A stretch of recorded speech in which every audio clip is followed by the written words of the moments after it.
This is the story of why I decided to leave behind everything I've ever known and move to Las Vegas 3 days ago. Today is Friday, November 14th. I moved out here on Wednesday, the 12th. So, yeah, it has been a long time since I have done one of these videos. One thing I've noticed is that just kind of over the years, I've had different phases, both on this channel and Operation Paragon, of like ups and downs of content creation. And I've noticed that in the times where I feel or at least I have felt the most resistance to create content, is the times where I don't feel like I'm really living up to uh, who I want to be and things like that. So it's not to say it's really a function of accountability. It's more like the confidence of having something meaningful to say in the first place and wanting to put that out there. So the purpose of this video is going to be twofold. First, I'm going to chronicle the past 6 years of trying, failing, succeeding, and why my path has led here, and hopefully pass along a few lessons that have benefited me that you won't have to learn on your own. Um, and then secondly, this is serving to document the very first steps of my journey and kind of explain how I got to this point. And then going forward, I'd like to have a decent track record of the different things that I do, the endeavors I embark upon, so on and so forth. So I don't expect many people to ever see this, but this is the record that I'm putting in stone so that if and when I am extremely successful, I'll be able to point back and say, hey, you know what? I was just some dumb kid, didn't know what I was doing for a while. Eventually something started working, nothing special. Um, no, like, I mean, obviously I believe in divine providence, but it's not like God came down and was like, hey, here's what you're going to do. Um, this is just me fiddling around and finding out, as the expression goes. So, without further ado, um, the core thesis of all this is going to be that classic saying, "Your mess is your message." And believe it or not, the past 6 years have been pretty darn messy for me. So, if we even go back to when I was still in high school, which was like 2016 to 2020 ish. Um, I've been interested in personal development for a very long time. I have a scrap of paper that I framed that I'd totally forgotten about for years, from sometime in 2017, that was basically promising myself that I was going to be, as I put it, um, everything I can be and no more than I should be. Whether or not I'd still stand by that, I don't think there's any should, for like you shouldn't be too great or too holy or too virtuous. We can take that up, but the point is, personal development has been an interest of mine for a very long time. Now, as with most Gen Zers, COVID and the lockdowns and everything surrounding that were a very formative time in our lives. For me, 2020 was the tail end of high school, so I missed my last semester of high school pretty much. I went to a small liberal arts private Catholic school that didn't exactly have the infrastructure for online. So we effectively did not have a final semester. I still had to write a senior thesis and all that. That was a breeze compared to the very rigorous presentations that previous grades had to uh, put up. But then obviously there were the events of the political unrest and everything surrounding the 2020 presidential election. And that was when I really started to pay attention to politics, because I turned 18 uh, in 2020. And so that was the first time I ever had a vote, a real say in the process.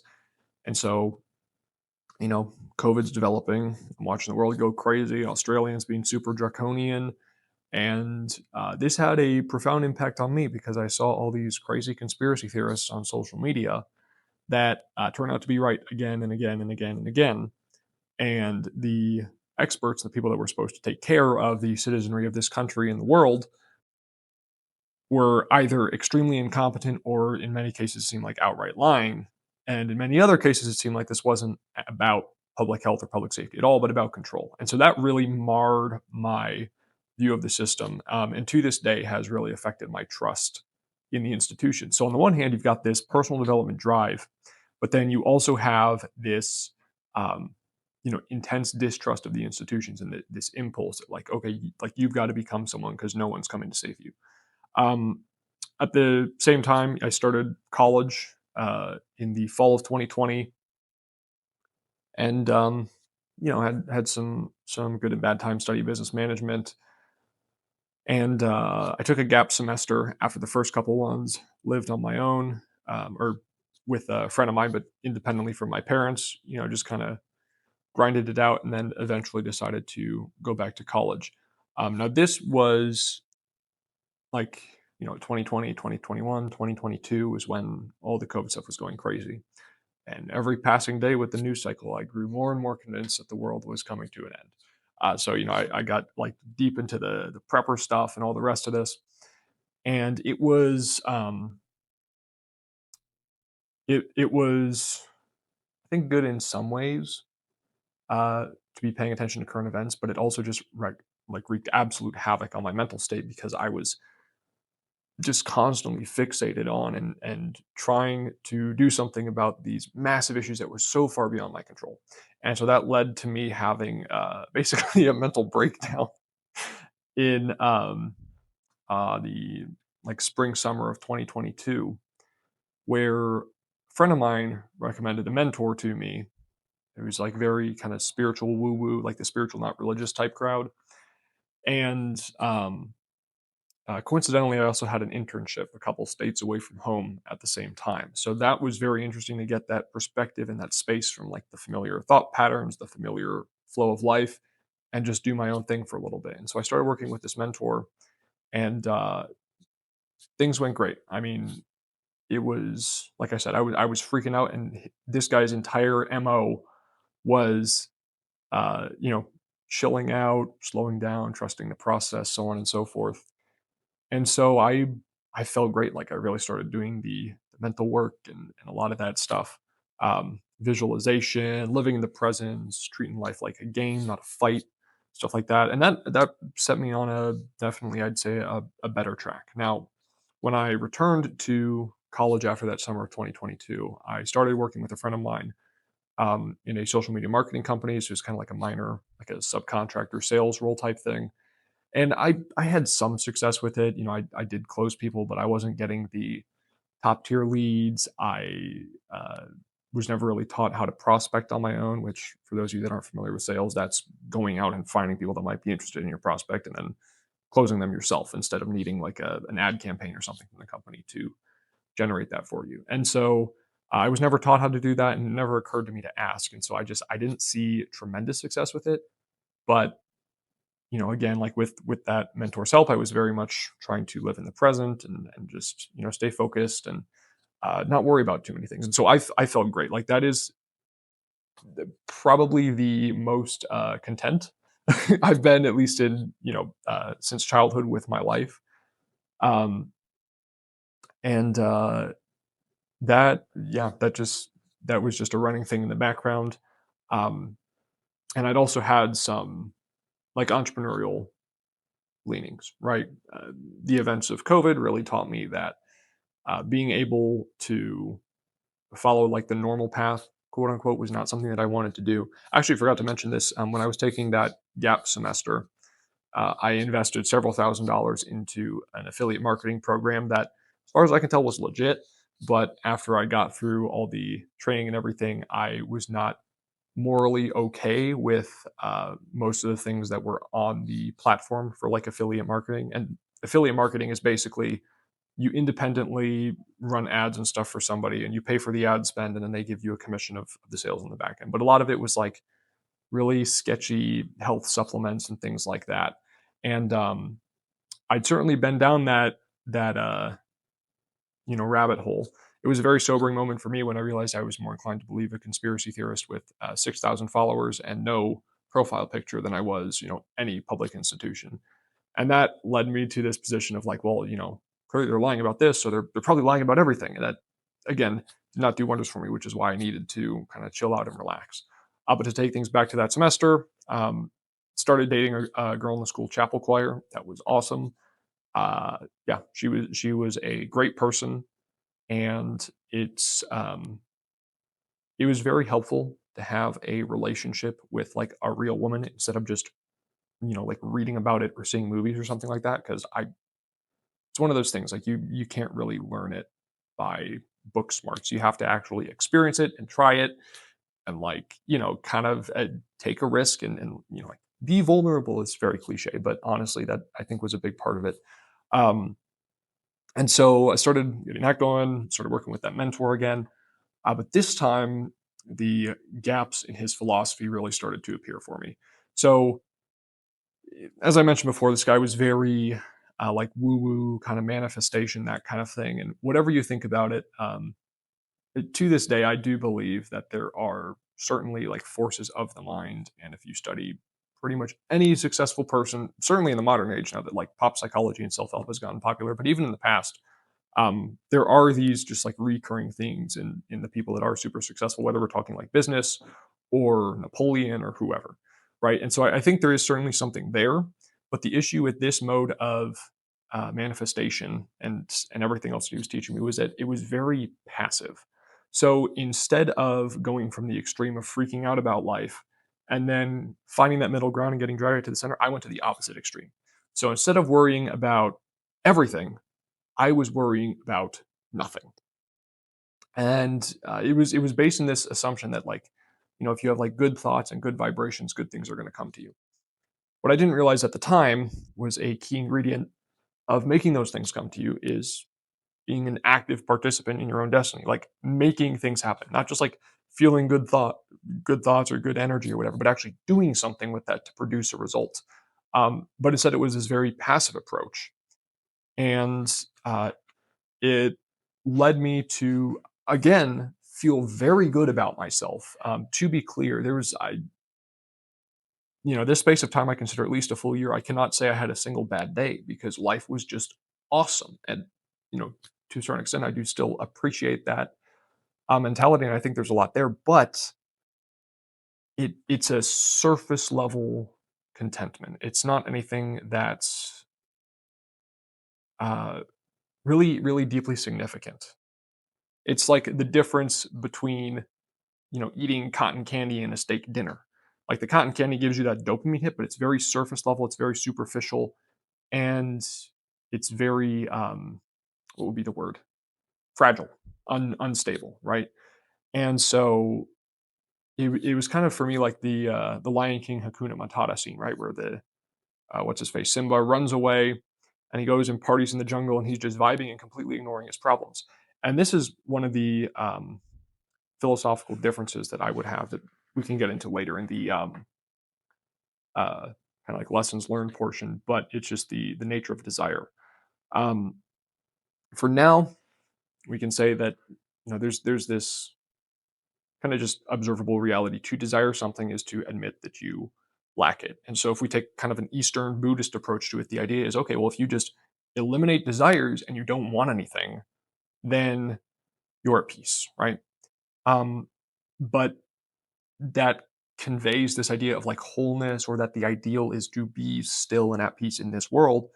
And as a Christian, I think that this world is fallen and screwed up. Like the Bible says, right, our hearts are restless until they rest in thee. So I think that that's asking something of the world that can't ultimately be sustained or provided over the long term, because the world is not in fact perfectible. And if you think something in this life is perfect, that is a matter of your perception, not not the actual reality. Because for example, if you had a meal that was 500 calories, you'd probably be like, oh, this is terrible, I am still hungry. But if you were somebody in a POW camp in Vietnam, and you got a meal with 500 or 1,000 calories or whatever, and you'd be like, this is awesome, this is a feast, right? And so that's one of those things where you can choose to view it as perfect or imperfect or whatever. Like obviously your mentality is going to affect what you feel about that to some extent, but that doesn't change the fact that at a certain point, like the facts are the facts. Um, oh, that's right. I wrote these notes weird. Here we go. All right. Yeah. So it was like this kind of deeper sense of impotency. Like I said before, it was not an active approach to my life at all. It was just passive, kind of letting things come to me, and that put me in a beggar type position. I wasn't pushing, I wasn't trying, I wasn't taking aggressive and unreasonable levels of action to make something happen. It was just kind of like, oh, if this happens, cool. And if not, I guess I can't have a problem with it because I want to vibe and I don't want to admit when there's an issue. And ultimately, I don't think that's a sustainable way to live your life.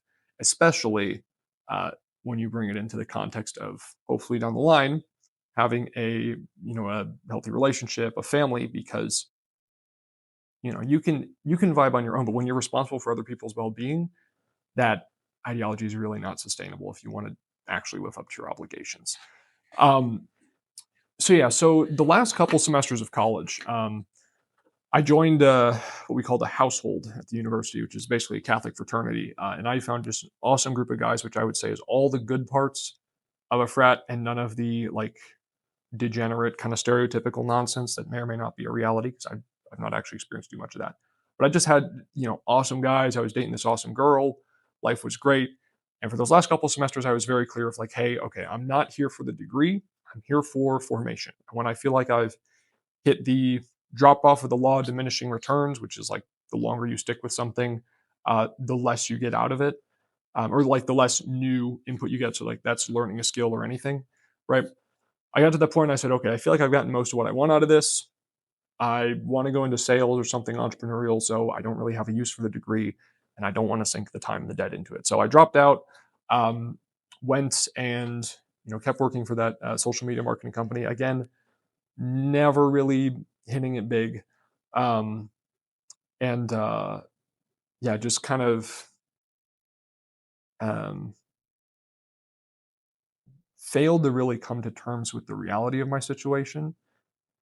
And one thing that I realized in retrospect is I was just terrified to actually go all in on something because if you hold some cards back, if you hold some stuff in reserve, then if something doesn't work out, you can be like, oh well, I didn't really try for that. And so it's not a mark against you or like your competence or whatever. And I think that was rooted in a deeper insecurity, now that I think about it. But that led to me just not seeing much success and not seeing much success. And eventually I got scared. I retreated. I went and I got a real job as a shift supervisor at one of these gas station, like gas station restaurant combo joints. Um, which I mean that was fine for the time being, but after just a couple months, I was like, okay, no, I'm meant to do so much more with my life than this. Um, and even if I'm not, I'm going to hate myself if I, stay here and make a career out of this without trying anything else. But I do fully believe that I do have much greater capacity than was required there. Um, but with this uncertainty and not really being able to properly provide for myself or anything, the relationship that I had fell apart. We broke up, which um, the gal I was dating said she had some self work and stuff she wanted to do. In retrospect, I'm about 99.9% sure that was because uh, we were having a great relationship, and then I just was not in a position to provide or propose or anything, and so we just stalled out, and it was starting to be a kind of a death of a thousand cuts situation, and so better to just have a clean break than wither away.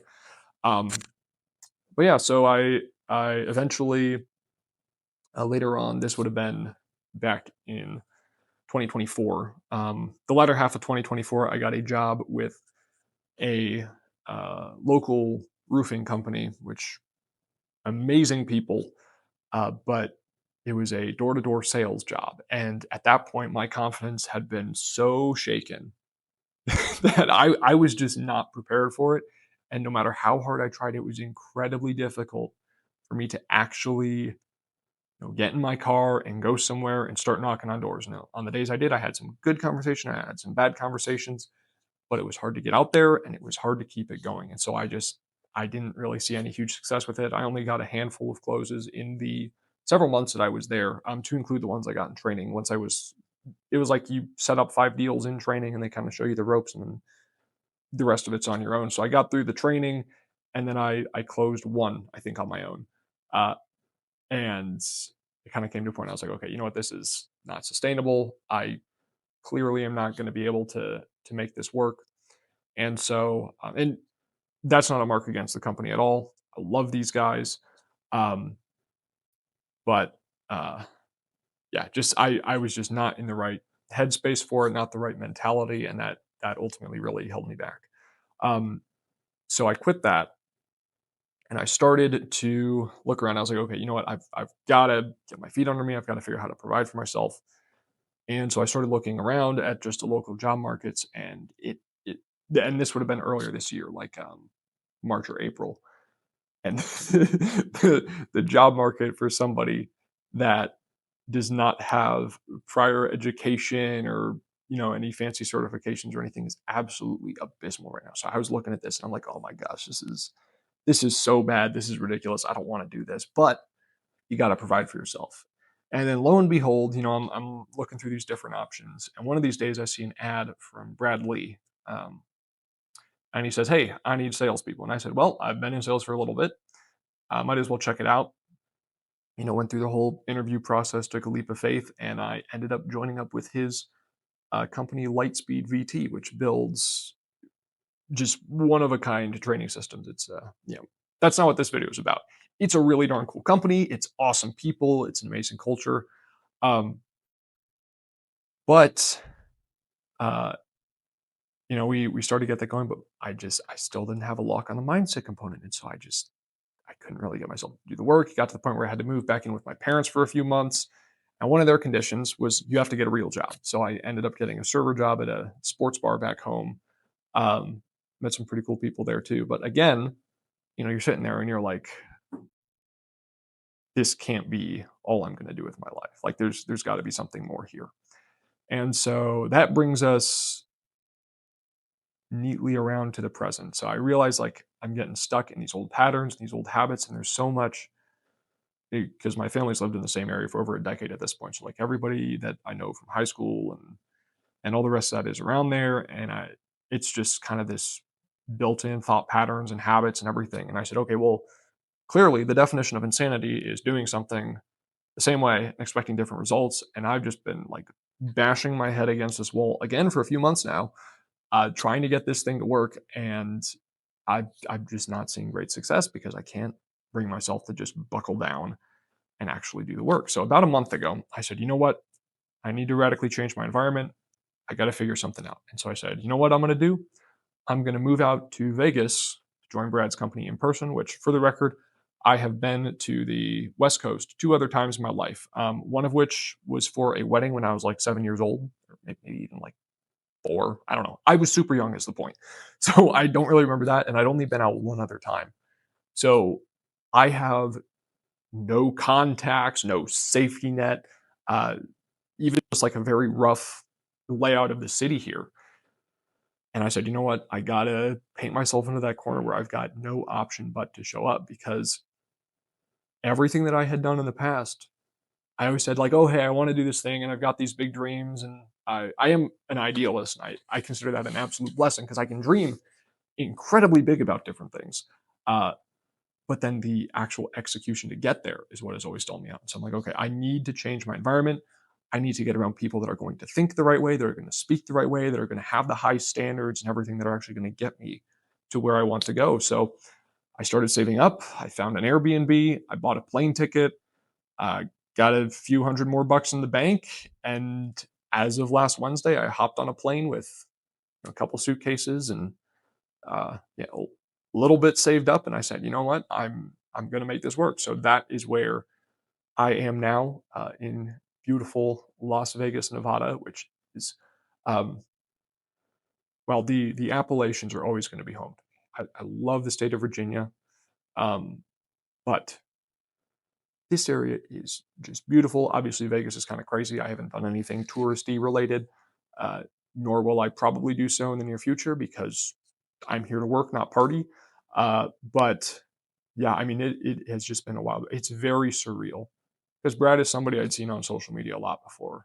And so to actually like like walk past like he's in a conference room or something, I'm like, oh, that's Bradley. And uh, I have a ton of respect for a lot of the other people here, like on the sales team and in the office. And that is just it's an amazing culture and an amazing place to be. So I'm very excited to be here. Uh, but yeah, it's just like I had to have that radical change of environment because again, like if nothing changes, nothing changes. So something's got to give, and I'm not yet willing to sacrifice all my hopes and dreams because I was a little baby that couldn't figure out how to be disciplined or anything. So that is where we are. All right, now for our second portion here, this is going to be all the lessons that I've learned. Not all of them. I've learned a lot of lessons. The big lessons that I have learned over the course of the past 6 years that hopefully will benefit you in some way to avoid making some of these mistakes.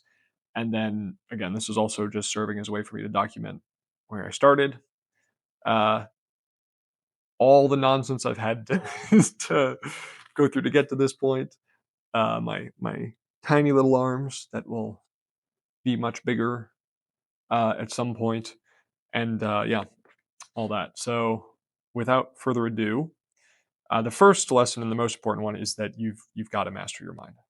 You've got to figure out, your relationship with yourself because you can't fake self-esteem and self-respect. You can pose, you can lie to other people, but you're always going to know if you're the kind of person that really follows through and lives up to who you want to be or not. And the longer you don't do that and you make choices to sabotage it, the less confident you're going to be, the less you're going to believe in yourself. And then you're just going to start sabotaging and actively detracting from who you could become. I don't want to do that. I would assume that you don't either. Because, most people don't like to admit to faults and wrongdoings and things like that. So you've got to get a lock on your mind. You've got to vet everything that goes into it. You've got to vet what you think. You've got to learn how to take control of that. But then you also have to learn how to take that, positive, forward-looking, productive, inventive, visionary mentality and actually channel it into doing things. Otherwise, you can think all the nice thoughts you want, but that's not going to stop. If you're standing in the middle of train tracks and there's a train coming at you, you can think nice thoughts about not getting hit by a train. But if you don't cooperate with those nice thoughts and move out of the way, you will still get hit by the train. So you can't just think nice thoughts and sit passively, right? That's supposed to be fuel for you to actually make something of yourself and give God a return on investment for the time that He has given to you instead of just running up the clock or trying to fritter it away with random nonsense that doesn't ultimately serve you or anybody else. The second one, to kind of follow on the heels of that, is that desire is not bad. The purpose of life isn't to just eliminate desire and try to live in this stasis or this equilibrium, but to purify your desires and figure out what is actually worth wanting. Because, and this is something that C.S. Lewis pointed out rather brilliantly, I think in The Abolition of Man. Don't quote me on that, but I'm pretty sure it's in The Abolition of Man, where he talks about how all of our desires are at war with each other, and we can't just say like, oh, you should follow your desires because they're always contradictory. And any desire that you indulge is going to demand all of your attention, right? It wants to be satisfied at the expense of all the others. And so life is about determining, again, which ones of those desires align up most with your values and who you want to become and who you feel you're called to be, and then following in that path, right? So by all means, appreciate what you have. Be grateful for the big things in life. The big wins, the little ones, like you woke up today. 150,000 people didn't. You've got breath in your lungs. For any good health or good health, or like you get to watch the sunrise or anything like that. Just of course be grateful for that. But don't get complacent with what you have. You always have to be pushing and striving because it's just a fact of life that if you're not moving towards something and you're not moving forward, then you're withering and dying, right? If you're not making forward progress, you're regressing, and nobody wants that. So, yeah, don't let yourself get complacent. Number three, real winning requires you to grow and develop. I am painfully aware of the fact that who I am right now is not the version of me that is going to be required to get to where I want to go. But now that I've recognized it, I can at least start moving in that direction, right? If nothing changes, nothing changes. So if you stay the same person with your same mentality and your beliefs about yourself and the same level of confidence and the same level of ambition and drive and the same level of focus, why would you expect anything different? Like, now, fortunately, our brains are incredibly programmable. Like, we have an incredible, and praise be to God, right, for free will and everything. We have an incredible level of control over who we actually become and what we think about and what we believe in and all these things. But we have to actually cooperate with that, right? Um, and so if you want to be great, you need to be somebody that is deserving of greatness, right? Somebody that has the virtue and the strength of character and the grit to, to tough it out and everything else that you need to actually, make that happen. Because any big success or goal or anything that you want is not going to happen by accident. It just isn't. That's not how the world works. It relies on a string of too many coincidences to happen. And maybe once in a blue moon it happens to somebody, but as a general rule of life, it's never a good idea to assume that you're the exception, unless you have concrete evidence. Say like, oh, I'm in the top whatever percent of IQ, or oh, I'm the top 1% of chess players on the planet. Or unless you have actual data, statistically, it is a safe assumption to assume that you are average. So if you don't want average results, you must become a non-average person on the upper end of the spectrum, obviously, not lower than average. Anyway, 4 and 5 are kind of one and the same. Be willing to move on and change your environment. Right? We've got awesome things, great relationships with people. We love people from high school or college or work or back home or whatever, right? But if people aren't aligned with the person that you're trying to become, who you're trying to be, the virtue that you're trying to develop, the skills you're trying to develop, the mindset you're trying to have, the relationships you're trying to have, don't keep them around. We have to move on from some of these things at some point. And the question is, do you care about this person more than your hopes and dreams and goals? And if so, great. By all means, make that sacrifice. I'm not going to judge you for that at all. But be honest with yourself about your priorities. Don't let this other person take up space that they shouldn't have in your life and then blame them when you don't get to where you want to go later. Because again, you're the boss. And again, changing your environment. If nothing changes, nothing changes. If you want something new, introduce some chaos and some uncertainty, because that is how change is possible, right? If everything is consistent and certain, then there is no change. So you have to introduce something new to the equation if you want a different outcome. Number 6, you can just do things, and you can do a whole lot more than you think. If you told me 3 months ago that I would be in Vegas today, I'd say, no, that is genuinely insane. And yet here I am. We make up all these narratives about like all the ducks we have to have in a row and everything needs to be perfectly in order and all this stuff. And it's like, no, life is messy, life is crazy. And if you spend all your time worrying about getting all your ducks in a row and having everything perfect, you're going to run out of time. You're going to run out of energy and focus. You're not actually going to achieve anything to begin with. So you might as well take a shot at something that seems worthwhile. And don't be imprudent, of course, but you have to take a leap of faith at some point. So why delay that, right? Number 7, you are in charge. You're in charge of your life. Take ownership of it. You can do what I did. You can sit around, be passive, be a little whiny beggar, not really asking much of life or anything at all. And it's like, oh, well, if I get this thing, that'd be nice. But if not, I can't be upset about it because I don't actually have the capacity to make it happen. No, I mean, like, we're human beings.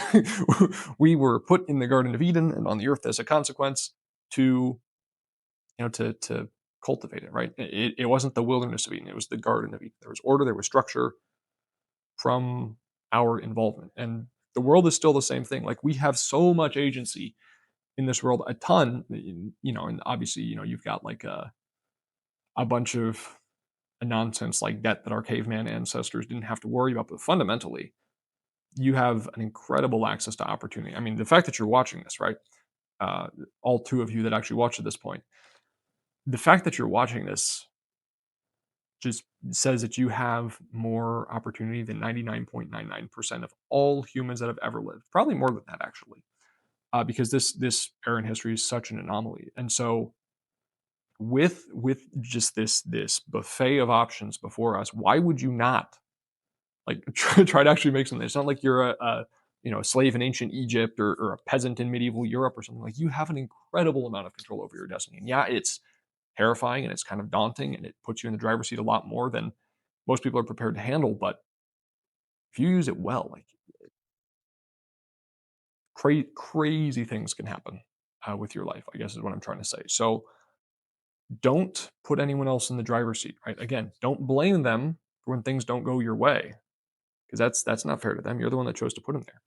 But by the same token, if you want things to go well, you need to take ownership and you actually need to make sure that those happen instead of just, you know, rattling around a couple coins in your beggar cup and saying like, "Oh, please, life, give me this." No, screw that.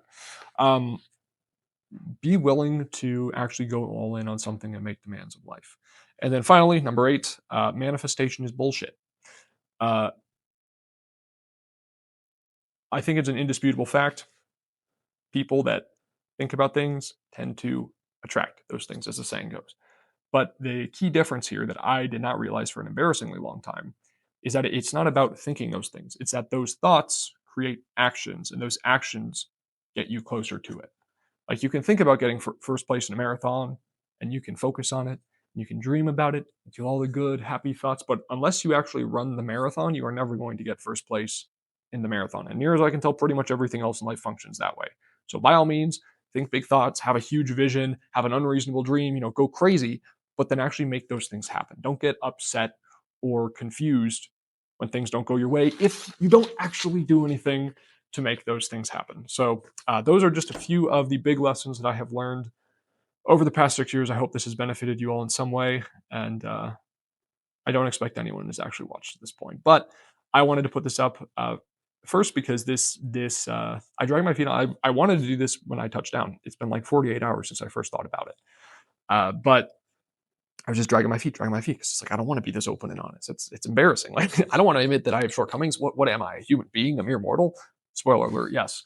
Um, but yeah, I don't expect anyone's actually watching this, but this is to document kind of what I'm thinking, where I am in my journey, my assignment for the future, my tiny little arms that are going to be much bigger relatively soon, my bank account, which is going to be much larger relatively soon, and many other things. So, all that being said, thank you very much. I'm excited for life, super pumped about this opportunity, and we'll see how things go.